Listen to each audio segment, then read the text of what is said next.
Ready అయింది.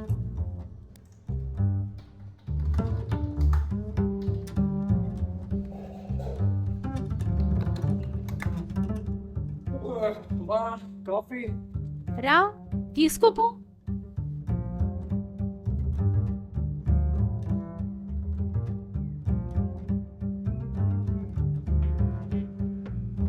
రేయ్, channel మార్చకు, సాయంత్రమైనా ఉండు నువ్వు.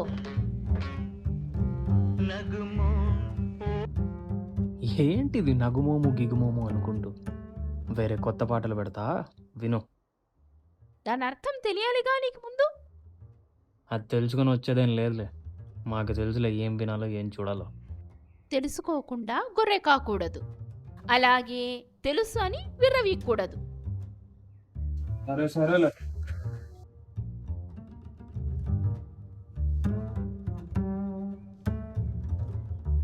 అంత సీరియస్గా చెప్పిందేంటబ్బా, చూద్దాం దాని అర్థం ఏంటో.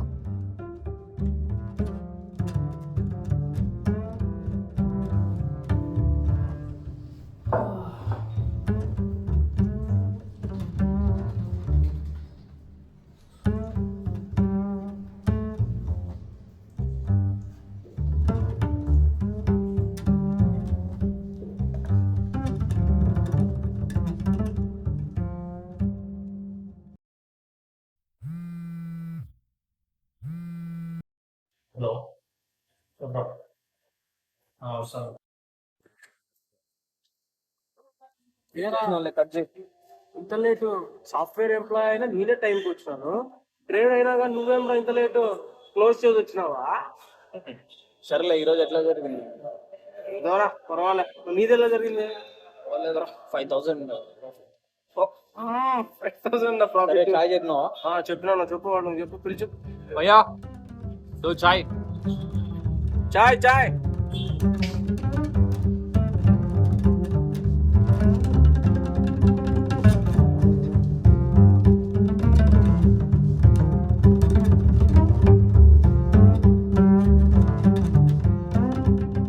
సరేరా, నేను వెళ్ళొస్తా, ప్రిపేర్ అవ్వాలి.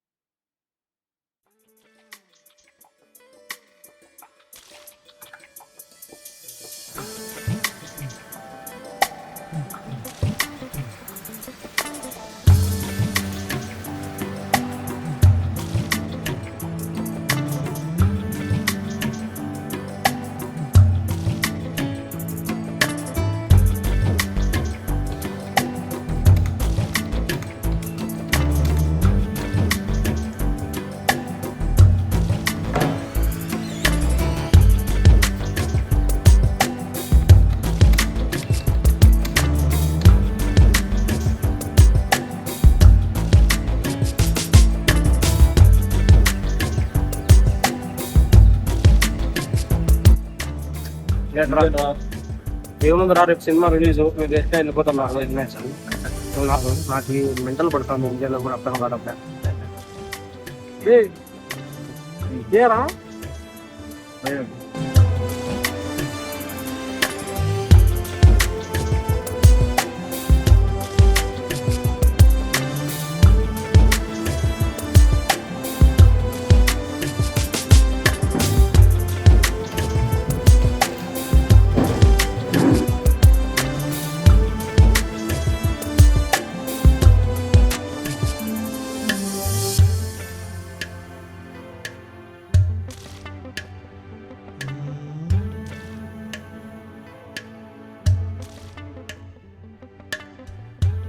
అలసి సొలసిన బ్రతుకులు, అక్కర్లేని అవసరాలు, అబద్ధపు ఆనందాలు, అజ్ఞానానికి ఆజ్యాలు.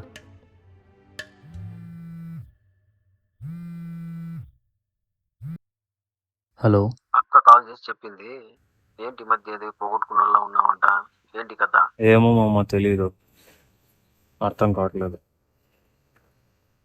ఏదో వెలితిగా ఉంది. సరే సరేలే, ఇప్పటికిప్పుడు బయలుదేరరా. సరే. నేను మామ దగ్గర వెళ్ళొస్తా.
బయలుదేరాలి అల్లుడు.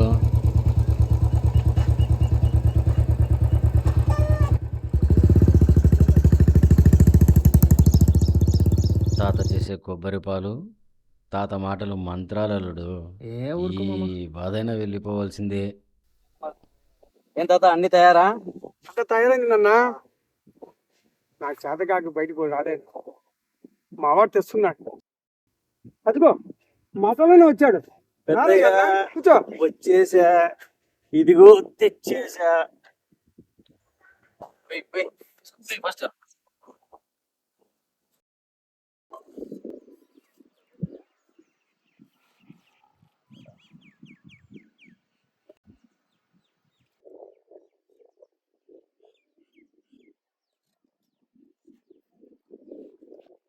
మా వాడు ఏదో దిగాలుగా ఉన్నాడు, ఏదో పోగొట్టుకున్నలాగా ఓ కంట కనిపెట్టిండు. సరే, అది మీరు చూసుకుంటా కదా. ఏమైనా సరే వానలో కొబ్బరి పాలు తాగితే చాలా బాగుంటుందయ్యా. ఇప్పటికీ వాన 2 సార్లు వచ్చిపోయిందబ్బా. త్వరగా తాగేసిపోదాం, మళ్ళీ వస్తే కష్టం అబ్బా. ఏంటిరా నువ్వు నల్లగున్నావు, నువ్వంటే తెల్లగున్నాడు, ఏంటి కథ? నేను చదవక పొలాల్లో పెరిగా, మా అక్క చదువుకొని ఇంట్లో పెరిగింది. ఇంకా నేను అడవిలో పెరగలేదు, చూడలేదు. ఏంటి నీ వాడు అలా ఉన్నాడు? నగుమోము గనలేని నా జాలి తెలిసి నన్ను బ్రోవ రావేరా శ్రీ రఘువరాని. ఏంటి తాత నవ్వుతున్నావు? దీని అర్థం తెలుసా నీకు? చదువుకున్నావు ఎప్పుడైనా? అరిచినంత మాత్రాన అర్థం మారిపోదు కానీ తాత నవ్వుతున్నారు. ఆ నీలమేఘ శ్యాముడినేగా నీ పిలుస్తున్నది. రాముడు నీలమేఘ శ్యాముడు, వర్షించే మబ్బు. ఈ మట్టిలో పుట్టింది సీతాదేవి. వర్షం కురిస్తేగా సృష్టి కొనసాగేది. ఇదే వారి కళ్యాణం. చూడన్న, మేము చదువుకోవడానికి బడికి పోయిండకపోవచ్చు, ప్రతిరోజు గుడికి కూడా పోయిండకపోవచ్చు, కానీ మేము చదువుకున్న బడి ఇదే. రోజు చూసే నిత్య కళ్యాణము ఇదే. మనిషికి కావాల్సింది ఏదైనా సరే అమ్మ ఇస్తుంది. ఇందులో దొరకని ఖనిజమా, ఆమెకు తెలియని జవాబా? సరే పోయింది తాత. అవును మామ, దారిలో ఆ జనాలేంటి? అదే ఆచారం. అదే ఏం ఆచారం? దగ్గరలో పండగ కూడా లేదే. అది ఓ 50 సంవత్సరాల క్రితం మా ఊరికి చదువుకోవడానికి 10 కిలోమీటర్ల దూరం నుంచి ఒక అబ్బాయి వచ్చేవాడు. మెల్లగా నాకు స్నేహితుడయ్యాడు. జ్ఞానం పంచేవాడు. మంచి మాటకారి, గొప్ప జ్ఞానం. కొన్ని రోజులకు అతను ఒక వేప చెట్టు దగ్గర ఎక్కువగా ఉండేవాడు. అక్కడే మాట్లాడేవాళ్ళం మేము.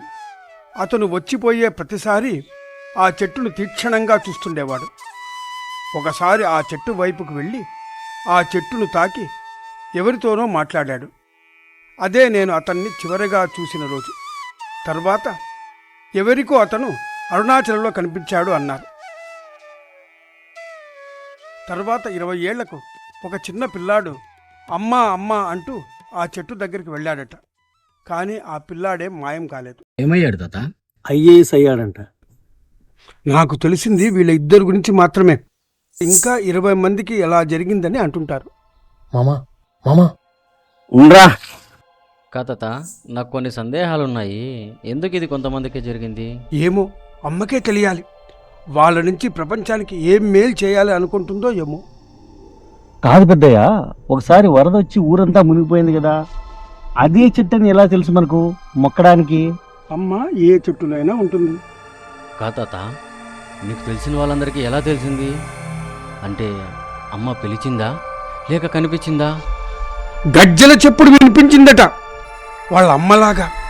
ఆ గజ్జల చెప్పుడకు అమ్మ పిలుస్తున్నట్లు అనిపించిందని నా స్నేహితుడు చెప్పేవాడు. ఏందయ్యా పవను ఇది? ఏమోలేవయ్యా, వదిలే. ఆ ఫోన్ మోగుతాను చూడు. అక్క ఫోన్ చేస్తుంది. వీడెక్కడబ్బా? యో పవను, చూసుకోమన్లా. సన్నపిల్లలు అనుకున్నావా? ఎక్కడ పోతాలే, చూడు పెద్దయ్య. యో, వారం చెట్టుకుంది, మేము తాగిపోతాం. సర్లే పోండి.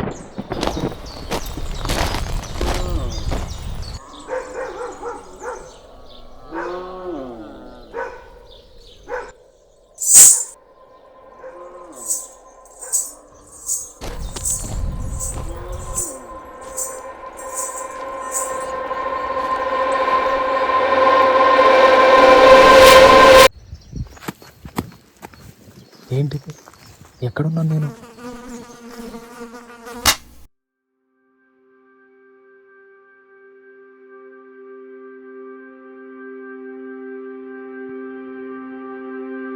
రవి రవి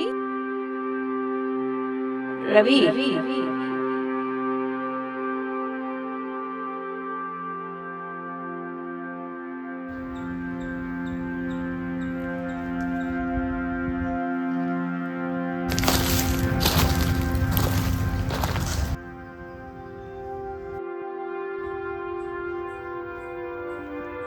అమ్మ రాజేశ్వరి అమ్మ రాజేశ్వరి అమ్మ రాజేశ్వరి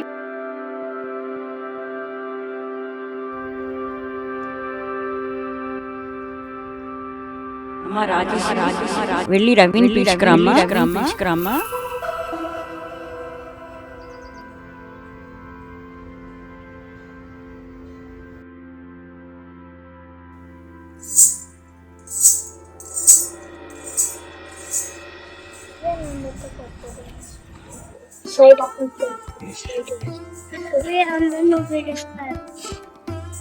సరే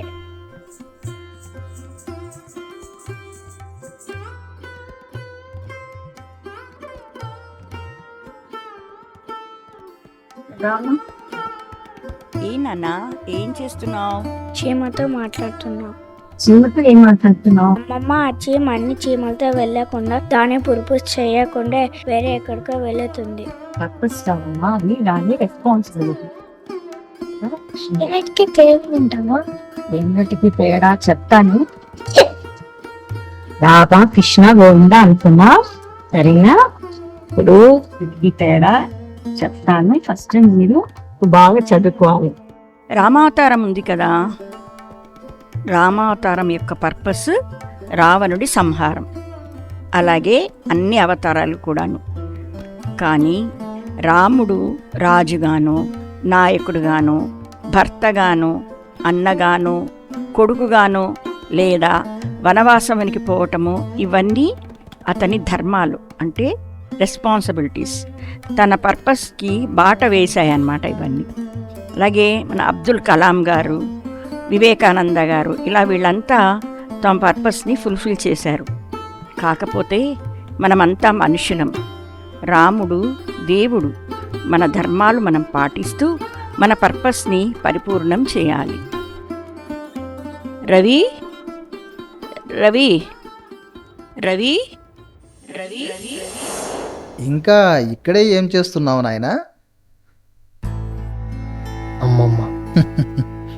యవ్వ, అక్కడెందుకుంది? నువ్వెవరు? అమ్మ దగ్గరికి వచ్చి అయ్యను పిలిచావుగా. అమ్మ నన్ను పంపించింది.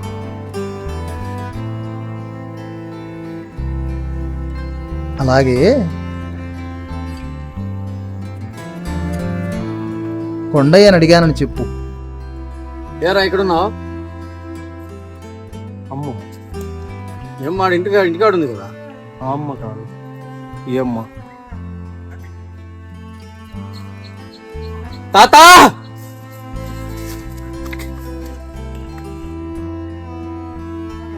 మామ నాకు పిచ్చి పట్టింది అనుకున్నట్టున్నాడు, కానీ నాకు జవాబు దొరికింది. కొండయ్య తాత చెప్పింది నిజమే. అమ్మకు తెలియని జవాబు లేదు, నాకు కూడా జవాబు ఇచ్చింది ప్రశ్న రూపంలో. ఆ ప్రశ్న ఏంటంటే,